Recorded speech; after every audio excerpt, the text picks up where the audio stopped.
മണ്ഡന മണ്ഡലത്തോടെ നീ ആസ്ഥാന മണ്ഡപത്തിൽ വരും നേരം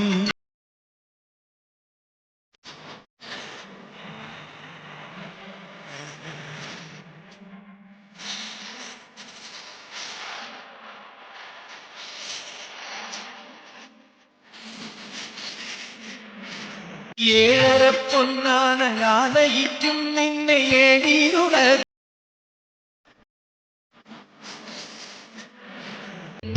എട്ടു പാലരുന്നു